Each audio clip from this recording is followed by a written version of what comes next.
Yo, it's your boy Dctree, and this is Dctree-Nation, the channel on YouTube that covers hoops and heroes. And today we're talking hoops, talking about San Antonio Spurs, y'all. And I got to tell you, man, I'm still buzzing from the Wemby news, still buzzing from the Victor news, baby. We in there, man. I'm laughing and going crazy like Vegeta.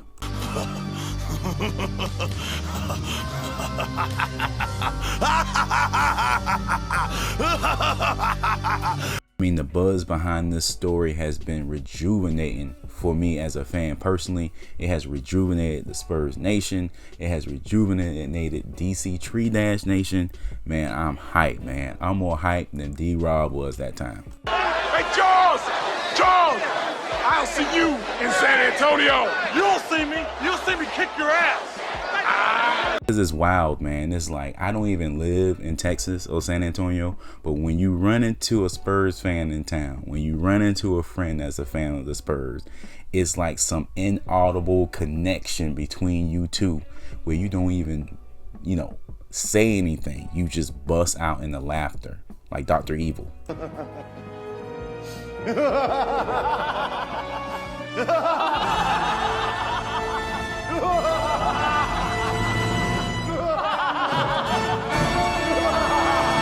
But now that we know who we're getting, the whole world knows the Spurs are going to pick Victor Wembanyama. We can't say it, officially because I know the commissioner, has issues with that. But everyone knows we're getting this guy.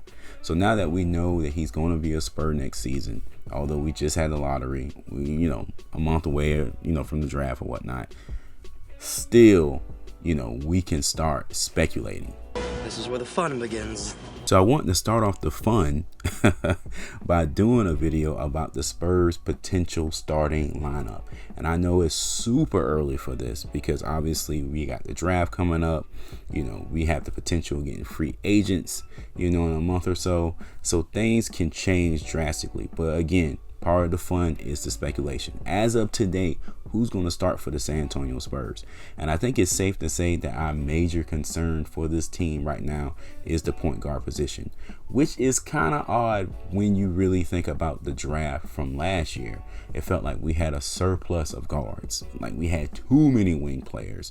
And now this year, we're kind of lacking in the category, okay?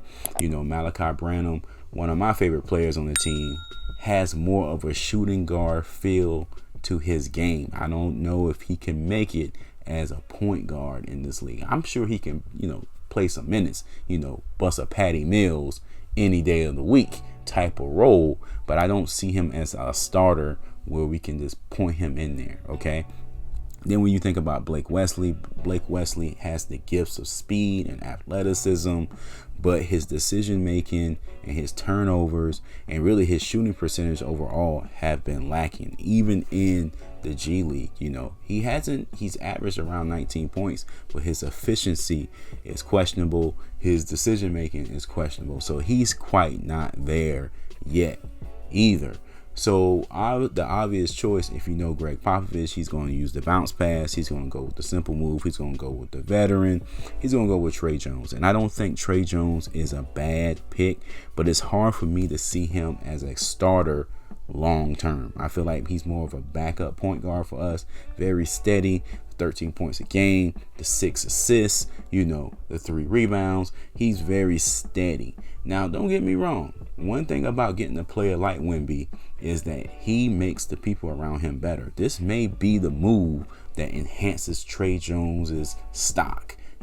Just like, Kobe did for Derek Fisher, Shaq did for Derek Fisher, or Robert Horry, or those type of players, that, thrive off of greatness. If you think about the Heat, back in the day with D Wade and LeBron, you had those Mario Chalmers type players. So maybe that might be what happens with the Spurs with either three of these guys at the point guard position. Outside of the point guard position, everything else is pretty clear cut in my opinion. When you take into account health and normal development, if everyone comes into training camp ready to go, a bit better, working on their game, there's no doubt in my mind that Devin Vassell will be our starting shooting guard. The 18.5 points a game, the 3-and-D style, the length, the athleticism. You know, if he could just stay healthy, he's definitely, you know, our number two, you know, our two guard at that position. You know, I don't think there's any doubt. And he has the ability to play, you know, a little small forward, even power forward at times in stretches for this team. So that's pretty clear cut. Then you got your boy, you know, Keldon Johnson. And people have been hard on Keldon, you know, but he led our team last year, 22 points a game. You know, he was a little reckless. You know, he's kind of like a boulder going into the middle, you know, turning the ball over a bit. But playing with another player of Wemby's caliber can help a Keldon Johnson. You know, he's not the focus of the offense. He shouldn't be the focus of the offense. That's not his game. You know, he, you know, dang near led the league in 3-point percentage the year before last. So that might be a part of his game that takes on a life of his own with Wembanyama, you know, drawing double teams potentially. And then of course you got my boy Sohan, and Sohan, this is great for him because Sohan could just focus on being Sohan. You know, he can let his game develop offensively slowly but surely, but he can focus on the hustle, getting rebounds, offensive rebounds, diving for loose balls, bringing high energy, you know, and he'll have more room in the paint to operate. So I think that's definitely your starting lineup. You can put Wembanyama at the center, obviously. You know, some people have speculated maybe you should put him at the 4 so he doesn't get banged up. That's fine. Put Sohan at the 5. Sohan can play all 5 positions, and that's what's great about him. So, you know, that's pretty much what I'm thinking for the Spurs with the starting lineup. Let me know in the comment section how you feel about this. Pretty, you know, clear cut when you really think about it. But I wanted to make a video about it so we can discuss it in the comments. Thanks for watching, guys, and I will catch you in the next one. Peace.